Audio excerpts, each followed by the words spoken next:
Question is that the bill be now read a second time. Mr. Pritam Singh.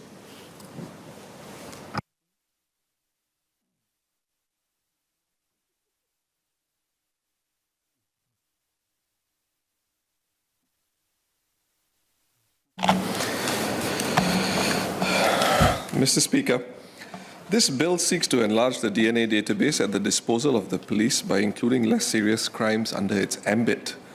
Individuals under investigation for both registrable and less serious eligible crimes are expected to surrender their DNA to the police. To the extent that this bill is aimed at cracking cases and bringing criminals to justice, the Workers' Party supports the bill. Apart from widening the scope of crimes that requires the surrender of one's DNA, the bill also introduces procedures to allow for the removal of DNA information from the police's DNA database and strengthens the protection of DNA and non-DNA identifying records. We also support these procedures. However, I have concerns about the bill and will seek clarifications later in my speech. In scrutinizing the bill, the Workers' Party reviewed the situation in other jurisdictions to better understand how DNA information is collected and utilized.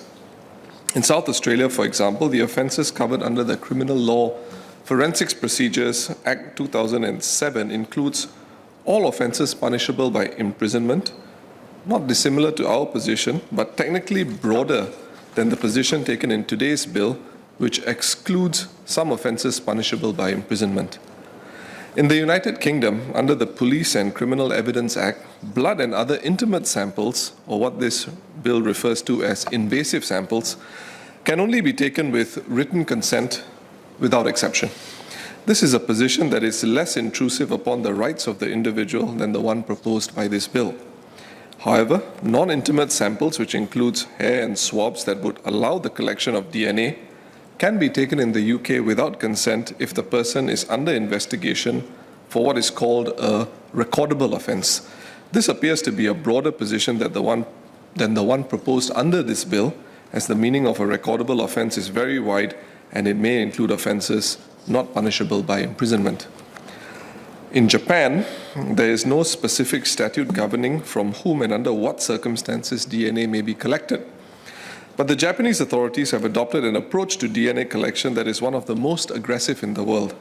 By late 2019, the police in Japan had collected close to 1.3 million DNA samples, which covers about 1 in 100 of the Japanese population. Data released under Japanese information disclosure laws in late 2019 showed that those alleged to have committed serious crimes such as murder, burglary, and rape accounted for only 4.8% of the DNA database. By contrast, DNA was collected for 210,000 persons suspected of violating the road traffic law, the swords and firearm law, the immigration control law, and the minor offence law. This accounted for about 16% of the entire database. I should add that every DNA sample was collected only after the suspects gave consent to register their DNA information in the National Police Agency database. Our review of other jurisdictions shows that there is no consensus as to DNA collection, as to the boundaries and ambit of DNA collection, but we can certainly pick out some useful points.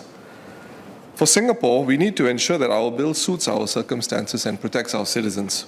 To that end, sir, I seek 4 specific clarifications on the bill. I will list them and then elaborate on each of them. First, could the Minister elaborate how the secrecy of the DNA database will be ensured?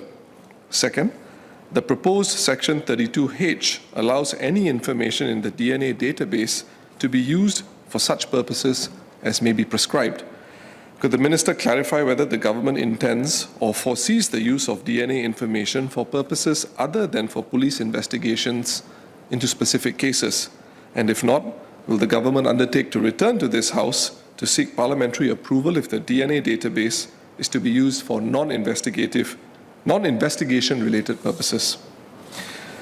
Third, could the Minister clarify what factors authorized officers would take into account in deciding whether to take DNA samples from those convicted of eligible crimes? Fourth, could the Minister tell us the cost of taking a DNA sample from an accused person or convicted individual? Let me elaborate. First, the security of the DNA database. So at its core, the surrender of personal DNA is significant. DNA data is not akin to non-DNA identifying information like fingerprints. For example, it is possible to use DNA information to create a profile of an individual by comparing their DNA data to a larger DNA sample size. This cannot be achieved with an existing register of fingerprints. Our DNA can tell a story or highlight predispositions that most people would not know about themselves. For example, certain versions of a gene on the X chromosome that codes for monoamine oxidase enzyme MAO are associated with sensation-seeking and impulsive tendencies. Another example is the PER2 gene, which has been linked with advanced sleep phase syndrome that informs which individual is more predisposed to going to bed early and rising early, while PER3 is found in night owls. Both these data points, taken to the extreme, can indicate the likelihood of possible criminal tendencies. In this era of big data, artificial intelligence, and machine learning, the purposes for which the DNA information is collected becomes exceedingly important, something Parliament must scrupulously guard. Seen in this context, the bill envisages the surrender of private information for which the highest levels of security and access must be assured by the government. Just a few years ago in 2018, the personal information of some 1.5 million Singaporeans was hacked in the Singh Health cybersecurity breach, the worst publicly known cybersecurity incident in Singapore's history. The Ministry's press release on the first reading of this bill dated the 1st of August states that all persons accessing the DNA database will have to be screened and authorized by the police, with all access logged and recorded, in addition to a tamper-proof audit trail to detect data modification. Officers who misuse their powers will be dealt with severely. With reference to the proposed Section 49(1)(a), can the Minister confirm if the DNA database would be stored in a standalone computer or in systems that are linked to the internet and therefore susceptible to cyber attack? How wide is the access to the DNA database? And finally, have there been any cases within the police force where existing DNA database where existing DNA data on the database has been wrongfully accessed and misused? What was the range of punishments that have been meted out to such officers? And what recovery procedures and remedies can citizens whose DNA information has been compromised or used in a way not sanctioned by legislation avail themselves to? My second clarification is on the further uses of the DNA database. With such depth of personal information extractable from DNA data, Parliament should be apprised of the limits on the use of such data. Paragraph B to G of the proposed Section 32 aim to narrow the remit of the use of DNA information solely for criminal analysis and investigations. However, the proposed Section 32H is a catch-all clause that states that DNA information can be used for any purpose that may be prescribed. This greatly expands the use of DNA information. Can I invite the Minister to clarify what other uses of DNA information are being contemplated under paragraph H, 32H?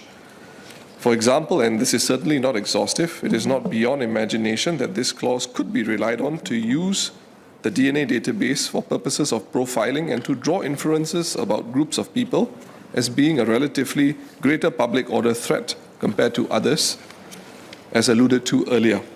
If there is no such intention, can the Minister clarify the ambit of paragraph H for the record? It must be the government's position that it would return to this House should the DNA database be used for any other purpose other than police investigation into specific cases. Can the Minister confirm this to be so? Let me move on to my third clarification.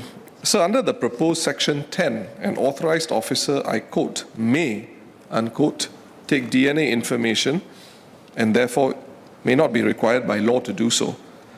Can the Minister clarify what is the thinking behind not mandating the taking of DNA information, but instead giving an option to the authorized officer? This is especially relevant since the public statements of the Ministry in justifying this bill, in tabling this bill, have thus far alluded to expanding the DNA database. What are the types of cases or scenarios this bill conceives of where the authorized officer would need to decide for or against the taking of DNA information from an individual, and what is the basis of those decisions? What consistency will be applied for the purposes of the proposed Section 10 vis-à-vis eligible crimes? Fourth and finally, Mr. Speaker, as is routine in every bill that comes before this House, the explanatory note contains a section titled Expenditure of Public Money.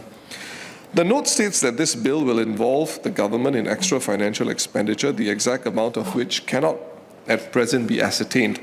This is understandable because, for example, the exact number of DNA samples to be collected and processed for eligible crimes cannot be known at this time. However, it should be possible to know the cost of taking individual samples, if not a broad estimate based on crime statistics over the last 5 to 10 years. Specifically, I would like to ask how much the taking of each DNA sample from an accused or convicted person costs the taxpayer today. Ms. Sylvia Lim will speak on other matters for the Minister's clarification. Thank you.